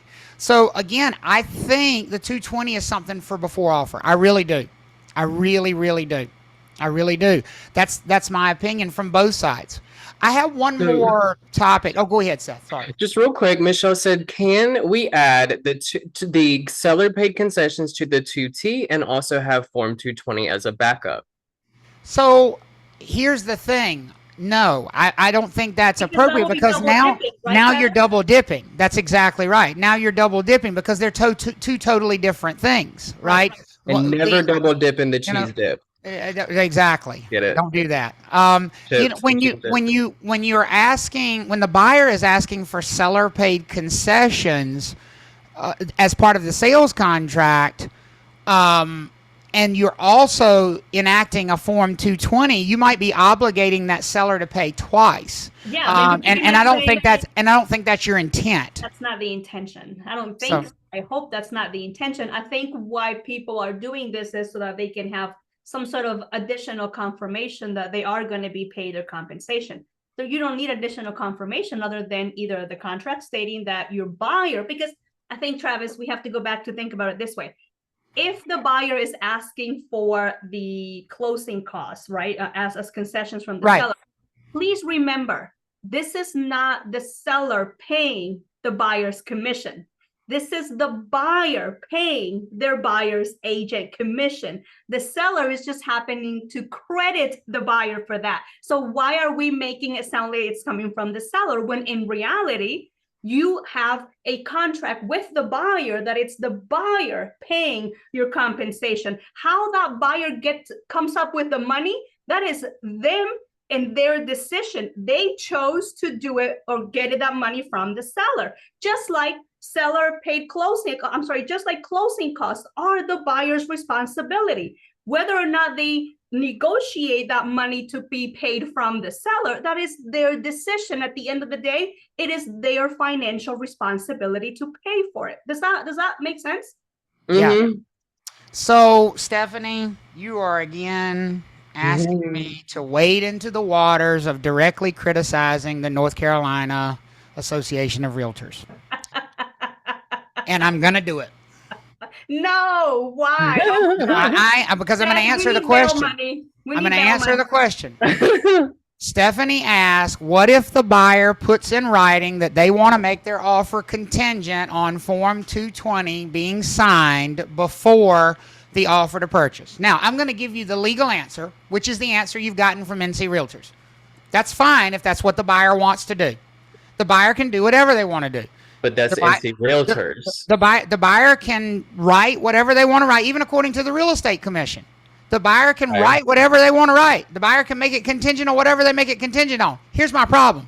It ain't going to happen that way. And y'all know it's not going to happen that way. And it's going to be a license law violation. And that's why the Real Estate Commission is going to come after you. The buyer can do it. The buyer can do it, but let's be honest. Let's be honest. What buyer is going to be knowledgeable enough about that to take a pen from you with no direction from you and write down on that 2T contract, this offer is only conditional on the seller accepting the 220 form to pay my buyer's agent before they accept the contract? And what buyer in North Carolina do y'all know that's going to do that on their own with no prompting from you? Because the minute you tell them they should do that, you just violated 112. Violated license law. So the only way they're going to know is if you inform them of it and when you let them know. Yes. Right. And that's why I think it is horrible advice. That's why I think it's horrible advice. To do that, they don't need you. The buyers that are that smart, they're not using you as a buyer's agent anyway. They don't need you as a broker to represent them. So I think it's really bad advice. I really do. That's my opinion, and I'm sticking with it. I don't want you to be in front of the Real Estate Commission. Right. And by the You way, bail money I out. will point out that even in the Real Estate Commission's release after the NAR settlement, if you notice, the Real Estate Commission very subtly told you how they believe you should deal with compensation issues. And they said, as always, sellers are free to pay concessions in any real estate sales contract. They've told you what the way is to deal with it and not run afoul of the Real Estate Commission's rules. And I really think you should do that. There is one other thing as a listing agent. Well, there's probably more than one, but I want to make sure we cover this before we run past our time limit here. And by the way, I hope y'all feel like it's been beneficial. I didn't know if 2 hours was about the right time, but we certainly have filled it up. It's already about an hour and 45 minutes in, so I hope you feel like you're certainly getting your money's worth. I don't know if you feel like it was worth coming. You're definitely. Preston said this has been the worst class. Are you saying with that cheap? Man. Yes, that's what I'm saying. Speak for yourself. So, what about our open houses? What about an open houses? Okay, open houses have. How do I say this? Have been bastardized a lot over the last few years. I don't like that. Well, I mean, I don't. What I mean is that traditionally, an open house was held by the listing broker, right? And if not the listing broker, then certainly somebody from the listing office. So I have to talk about open houses in two separate pieces here because of the trends that have developed in the last few years. If you're conducting an open house in the traditional way, i.e., it's your listing, it's in listing from your office. So if your office has the listing, you do not need any sort of a written buyer agency agreement to have buyers come into that property. Why do y'all think you don't need a written buyer agency agreement to hold that open house and have buyers come into that property if it's the listing that belongs to your office? Why do you think there is no need for you to have a buyer agency agreement? You already have the client. Because you already have a client. That's exactly right. You work for the seller. The seller is your boss. You're there to represent the seller. And that's what you should be telling those buyers. When you present that Working with Real Estate Agents brochure to them, I just said brochure. If you present the Working with Real Estate Agents disclosure to them, you should be saying, we represent the seller. Now, the Real Estate Commission is not going to have a problem with you eventually becoming a buyer's agent if that buyer ends up being interested in something else, or even dual agency if they're interested in that property. But the realtor's settlement may have a problem with you if you're there trying to collect buyer clients. And that's what I mean about we have to approach open houses from two different stances. If you're there representing the seller, you will not need a buyer agency agreement to be in compliance with the settlement. I've heard that before. But if you are there primarily to generate buyer clients, if your purpose is generating buyer clients, then you're going to need to be prepared for what's going to happen. When that buyer comes through the door and your whole purpose there is to turn them into a buyer client, aren't you now violating the NAR settlement that says you shouldn't be showing property to buyers without a written agreement, folks? Buyer clients without a written agreement? If your purpose there at the open house is to find buyer clients, then you need to have a written agreement with those buyers to even show them that open house. Is an open house really a showing, though? It is in this context because you're not there representing the seller. Absolutely. Wow. If you're not there. Now, also, there's other real estate commission rules that you have to worry about here, which we've talked about that don't have to do with the settlement, about you might need a sub-agency agreement with the listing firm to be there to represent the seller, or you might need to make sure that the seller's okay with you being there to represent buyer. No. I was talking about if, let's say that it is a listing from your office. But that's the previous situation. If it's a listing from your office, then you do not need an agreement with those fine. buyers. You're Okay, fine. okay, But okay, even okay. that could change. Let me point out how that could change. What if it's a listing from your office and that buyer comes in there, you start having a conversation with them and they are in love with this house and they want to make an offer on it? Folks, do you need a written buyer agency agreement with that buyer at that point in time? What do y'all think? According to the settlement. If you're going to represent them? Yes, if they want you to represent them, they want you to be their agent in dual agency or whatever it is, you're going to need a written agency agreement at that point in time with them according to the new NAR settlement. Now, Only the real if you're estate trying to get buyer clients. right, if you're trying to get them as a buyer client. If you're going to write that offer as a seller subagent, you don't need it. Okay. But it's going to change this idea that I can just go hold an open house at some other office's listing and try to get buyer clients, because it's going to require for realtors who are doing that to have a written agency agreement with that buyer that they let in that open house, because they don't represent the seller. Even if you don't have a seller subagency, what if you do have a seller subagency agreement? If you have a seller subagency agreement, then you're there representing the seller and you're back to the Yeah, but traditional role, right? Who the hell is doing that nowadays? I mean, But that's the problem. And that's why I said open houses have been bastardized and we've gotten away from the intended purpose. Remember, folks, the intended purpose of open houses was never for a new agent who doesn't have any clients to go find some buyer clients. No. That was not the purpose of an open house, but we've changed it. Made that change. We've changed it as an industry, right? Okay, I'm sorry, but you can go show, you can hold an open house on another firm's listing. Well, you may get into all kinds of other issues, and the Real Estate Commission has been clear that that's probably not a smart thing to do. But I have been around long enough to know that people are doing it, Okay. and I'm just pointing out how that practice might also now put you in hot water with the Association of Realtors, because you're going to be there with that buyer for a showing at that point in time, and it's not your listing, it's not your office's listing. That I don't know how you construe that as anything other than a showing. I know you're talking about both the rules from the Real Estate Commission and also the Association of Realtors, but you're focusing on this topic from the Association of Realtors standpoint. I am. Okay. To be clear, I don't think it's a good idea to hold an open house for some other office's listing from Real Estate Commission rules either. Yeah. But that hasn't stopped 46 billion agents from doing it every weekend. So I'm trying to now point out that they might also create a problem for themselves with the NAR settlement. Here's my question, because I'm trying to solve this situation, Travis, because just shaming people and saying you can't do it, you shouldn't do it, it's not going to stop them from doing it. Do they have to have a buyer representation agreement, like meaning that they represent the buyer? Is there any other? Well, if they don't represent the seller, I'm trying to think out loud.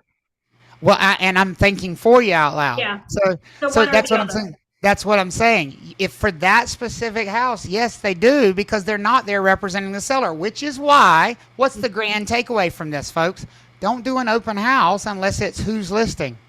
Your own. Yours or your office's. Your offices. If you're in the practice of holding open houses for other firms' listings, now you're probably not only creating issues, and the Real Estate Commission has released an article about the issues that you're creating from their perspective, you're probably also creating issues for yourself from the perspective of the NAR rule as well, for not having a written buyer agreement. It's probably just not a good idea. It's probably not a good idea.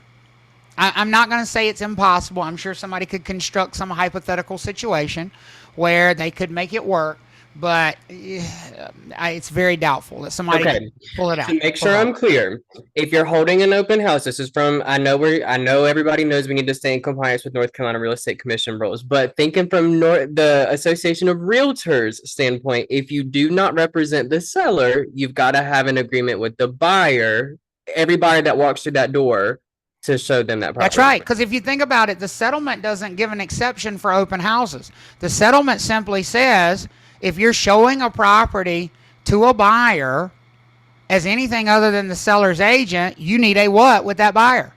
Agreement. A written agreement that specifies compensation. So that's the situation you're going to find yourself in. You're in a listing where you don't represent the seller. You're bringing buyers in there. They're going to need a written agreement to see the house. So it's not going to be practical It's just Have an not. agreement with someone. Yeah, right. You need Hey, an agreement Trav- with somebody. Yep. Yes. Travis. So we said a lot of things here, and I just want to kind of distill it a little bit. So a buyer's agreement, a listing agreement, those are with the agency ultimately. Yes. Right. So if I am holding an open house at a house that is being sold by another agent in my office, that is, I mean, since they have signed with the agency, or the buyer's coming through, you're showing a house of the agency. That's kind of like saying, hey, I want to show a house to a potential buyer, but I don't have time. Can you do it for me for $50? Type of situation. Well, right? so let's talk about that last part. That last part should not Okay. happen. Right. That the whole I don't have time to show it, so you show it for me for $50 should not happen, even if it is somebody in your office, unless you're paying that $50 to your broker in charge and then they pay them. Okay. Because they're not allowed to be compensated directly like that. But I got you. I'm with you. So the agency agreements are always with the office. So if it's a listing that belongs to your office, any agent from that office can take any buyer there as long as they're clear they're representing the seller, not the buyer. Right. Okay. Yeah, and they don't need an agency agreement to do that because they represent the seller, right? And that's also true, Todd. And we'll talk about this on Friday. With buyers, if one broker in the office has a buyer agency agreement with the buyer, then the rest of them don't need a separate buyer agency agreement. So any broker so for example, Seth and Leslie and myself do this all the time. If one of us is teaching, I'll call Seth and I'll say, listen, I got a buyer that needs to view this property at 4:00 this afternoon. You go show it to him. And he does not need to, present the Working with Real Estate Agents brochure again. He doesn't need to have a buyer agency agreement with them because they've already done that with the office. They've already done all those things with the office, and the agreements are with the office. But, the problem is going to become when people are doing those things outside of their office, which creates problems with the real estate commission, but will also potentially create problems with, the NAR settlement as well. Okay. Good question. Good question. Any other questions? Because we're down to the end of the finish line here, time wise. What other questions have you about the seller's side of this thing, which admittedly is the side where I think most of the work is up front. I think the buyer agent side is the side where it's all going to be in the trenches in the moment to get it done. I think the listing side is upfront work. It's really about educating the seller up front about these things. But does anybody have anything that we didn't address that you wanted to ask about? I'd be glad to entertain those. And we try to keep it on the listing side. So Emily said sign calls, i.e. unrepresented buyers. That's a great question. Just because the buyer's unrepresented doesn't mean you need an agency agreement with them. No. If it's a sign call, they're calling you, you're the listing agent, who do you represent? The seller. You represent the seller, right? So you do not need an agency agreement to speak to that buyer. You do not need an agency agreement to show that buyer that property. You would simply tell that buyer, I'm here representing the seller. You would give them the Working with Real Estate Agents disclosure form, and you would show them the property as an unrepresented buyer. Alona asked if the seller doesn't offer buyer agency commission in the listing agreement, can they still use the 220 form for compensation and say like the seller's offering later on? So the seller did not, I want to make sure I'm answering the question as it was asked. The seller didn't authorize. Listing firm on the form. So the seller didn't authorize sharing of compensation on the listing agreement. Okay. Yeah. And have they changed their mind? Is that what we're saying? The seller changes their mind later on, or I'm just trying to figure out or is it the seller that decided later on that they would directly offer compensation, not through the first one? She said the first one, and it's also Misty. So the seller decided they didn't want to offer compensation when they signed the listing agreement, and then later on they just changed their mind. So then I think at that point in time, you would probably need to do the 220 form, but you'd also need to do an amendment to your listing agreement. You would need to change your listing agreement. Mm-hmm. Now, if the seller decided to offer compensation directly, not through the listing firm, in other words, they're not going to tell the listing firm, I want you to share your compensation. They just want to pay this buyer's agent. Then you would use the 220 form and check that the seller would pay. Seller is paying for it at that point. Yeah. So it really depends on how you're handling it. Keep in mind, if the seller changes their mind and wants you to share compensation, then you need to amend your listing agreement, but you also need to amend your total fee because let's just look at the numbers of something. Let's say your listing agreement says, you're charging 3.5% total, and then it's 0 shared. Okay. Right. And later on, the seller goes, I've changed my mind. I want to pay a buyer's agent. I want to pay him 2.4%. And you come back and you change this to 2.4%. Hello? Don't you need to also change that number? Yes. Unless you're willing to work for 1.1.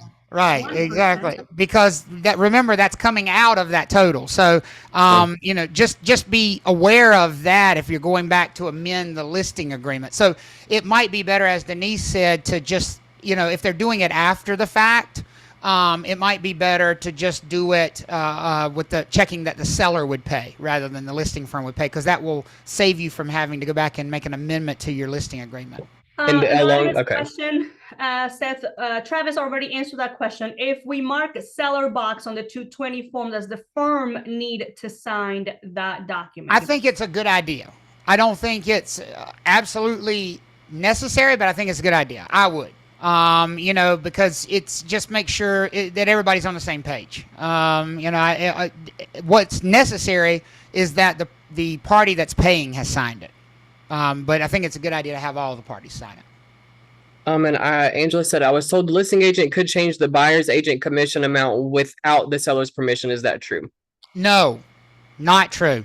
Angela, that question's worth repeating. I was told the listing agent could change buyer's agent compensation amount without seller's permission. No, that's not new related to this settlement. That has always been the case in North Carolina as long as I can remember, that we have been required. Right, we've been required to get that authorization from our seller. It was never, we just give you this amount and then you do whatever you want to with it. It was always, here's the total and this is what we authorize you to share. So. And Jennifer, we'll save that one for Friday. Lender limits on concessions. Yes, we'll work on those on Friday. But basically, whatever limits you're working with now are still the limits. They're just going to ignore any portion that goes toward buyer agent compensation. So that's not going to count toward those limits for the vast majority of loan products. We still don't know what the credit unions are going to do because they do portfolio loans. We don't know what SECU is going to do. We don't know what Coastal is going to do. But USDA, absolutely. Absolutely. Because USDA is packaged through Fannie and Freddie. That's a Fannie-Freddie guideline. Yeah. Yeah. All right. And if you missed the window to sign up for Friday, the video will be available on Travis's YouTube channel, just in case you're wondering. Jennifer, I'm aware that USDA Direct is different. However, they still use the Fannie underwriting guidelines. So that doesn't mean that whatever loan originator you're working with is necessary. Keep in mind, it's new for them too. So they may have to go check the circular and see. Have they amended the